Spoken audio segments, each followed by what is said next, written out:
Chinese authorities said on Friday, January 2, 2019, that its Chang'e 4 spacecraft had successfully returned photographs from the moon's dark side, also referred to as the far side. The first probe to ever set down on that side is Chang'e 4. So why haven't any prior missions landed on the moon's dark side? What's it like there? Let's investigate the news. Stay tuned till the end to learn about China's first moon landing and astronaut mission explained in this video. Visit our Fly Me to the Moon channel afterwards and learn more about many interesting space topics. 1. Early in December, China launched the Chang'e 4 mission. The journey to the moon took the spacecraft 3 days, and it has since spent many weeks in lunar orbit, getting ready to land at the von Karman crater. The cavity is a relatively flat area on the moon's far side. The space mission got set with a lunar lander and a rover, landed at the preferred landing part on the far side of the moon at 10:26 a.m. Beijing time, according to Xinhua, citing the China National Space Administration. Chang'e 4 is one of the centerpieces of China's significant space investments and expanding capabilities, made possible by the China National Space Administration. China's successful Chang'e 3 mission, which resulted in the first soft lunar landing since 1976, precedes this mission by nearly 2 years. The Chang'e 4 lander and rover are similar in appearance to the Chang'e 3 ship and its Jade Rabbit rover, although they're more powerful and have more oversized cargo. The space agency will use the craft to examine the geological conditions on the moon's far side. The Chinese deity of the moon is where the name Chang'e originates. According to a legend, Chang'e consumed an elixir, so she flew and settled on the moon, where she got laid to rest. 2. What is Chang'e 4 and why is the landing significant? The Chinese Space Agency, CNSA, has launched the Chang'e 4 spacecraft on a journey to the moon. The third lunar mission, an orbiter-lander-rover combination, successfully touched down on the moon's near side in 2013, after the first 2 orbiter missions. The mission of Chang'e 4, which includes a lander, rover, relay satellite, and other components, is to softly touch down on the moon's far side. Clive Neal, a planetary scientist at Notre Dame and an authority on geology on the moon, claims that it is the first of its sort. Chang'e 4 marks the first effort by any country to place a soft lander on the far side of the moon and then send out a rover to investigate. The tailored data has provided them with valuable knowledge to reveal the secrets of our moon from the never-touched side. Chow wrote something. He was crossing his fingers. 3. Exactly where did Chang'e 4 land? The South Pole Aitken Basin of the moon contains the von Karman crater, a low-lying structure measuring more than 1,500 miles wide and accounting for about a quarter of the moon's surface. Studying the basin should provide information about the moon's crust and interior, because it was believed to have originated from a significant impact. It's essentially an enormous hole in the solar system, according to Neal. To learn more about the crater's ages and compositions, scientists on the Chang'e 4 team were interested in old cavities inside the basin, including the von Karman. These craters documented the different rates of impacts that the moon and Earth have experienced throughout history. How many items fell from the sky onto Earth when it was young? What were these things and when did they come? What does this past indicate about the beginnings of life? We learn more by using Chang'e 4. 4. Why is the far side challenging? Both past crewed and uncrewed moon landings have taken place on the near side.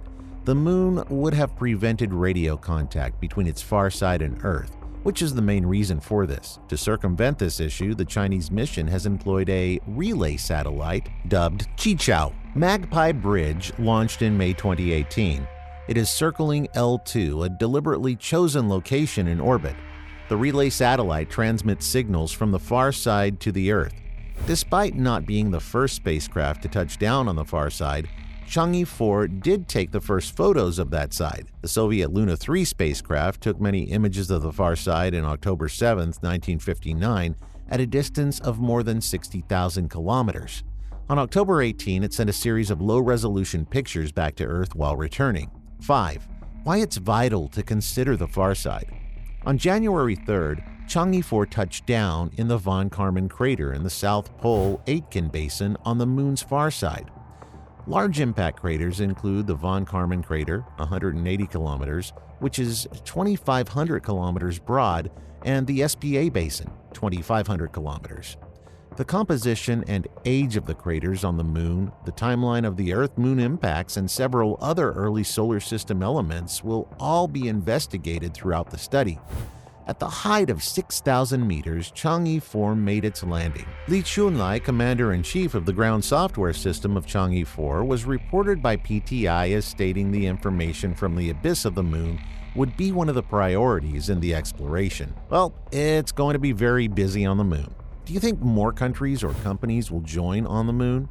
Before we move on with more discussions about this, you know what it's time for? We aren't dictators to order you, but we request you. So please subscribe to our channel, Fly Me to the Moon, and hit that bell icon to get notified when the next exciting video comes up. 6. With what tools were Chang'e 4 equipped? The mission's predecessor, Chang'e 3, used several instruments replicated in Chang'e 4. Several cameras, notably the one Chang'e 3 used to capture breathtaking views of the lunar surface, are among these leftovers. Radar aboard Chang'e 4 is also capable of penetrating the Moon's surface. Chang'e 4, in contrast to Chang'e 3, is carrying an experiment called a lunar biosphere that includes plant seeds and silkworm eggs, as well as a low-frequency radio spectrometer that will allow scientists to observe the Sun's high-energy atmosphere from a distance. This gadget has an additional trick. Chinese researchers may create a radio telescope by connecting it to a device on board Qichao. 7. Why didn't the U.S. have a device on Chang'e 4? It would be challenging for NASA and CNSA to collaborate with China, even if they wanted to legally. A policy known as the Wolf Amendment prevents NASA from cooperating with any Chinese organization unless the proposal is expressly approved by Congress or verified by the American Federal Bureau of Investigation. The rule's proponents contend that it benefits U.S. national security because CNSA has connections to China's military, and China may employ space technology in peacetime and conflict. However, many American scientists have mocked the regulation, arguing that it is overly demanding given that China can send astronauts into space, maintain its own space stations, and launch research probes like Chang'e 4. 8. The next step in lunar exploration. China's lunar exploration program has tremendous goals. Chang'e 5, the next mission, will try to make a landing on the Moon's surface and bring back samples for analysis. If China is prosperous, it will be the second nation to use robots to send objects back from the Moon, joining the United States and Russia.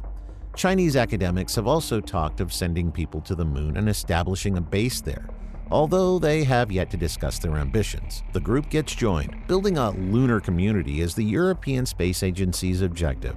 ISRO, the Indian Space Agency, launched the Chandrayaan-2 mission to the Moon's south pole. NASA is collaborating with commercial businesses to undertake additional research payloads to the Moon while proposing audacious, if nebulous, plans to build a gateway space station close to the Moon in the coming years. Kurt Klaus, the commercial head for Lunar Exploration Analysis Group, which supports NASA's moon missions, claims that, quote, "If at some time we can marshal the world's resources to achieve these things, we're going to be a lot better off, but I'm not sure how far away we are from it," unquote. The lunar and space exploration of the human race entered a new chapter with this landing, according to a statement from CNSA. The doc made clear China's aspirations to dominate science and freedom. With that, we come to the end of today's video. I hope you're glad, relieved, or maybe a little scared after getting to know all of this.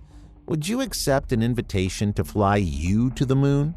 Suggest in the comment section below what content you would like us to bring to you next. Please hit the like button for the video and subscribe to this channel.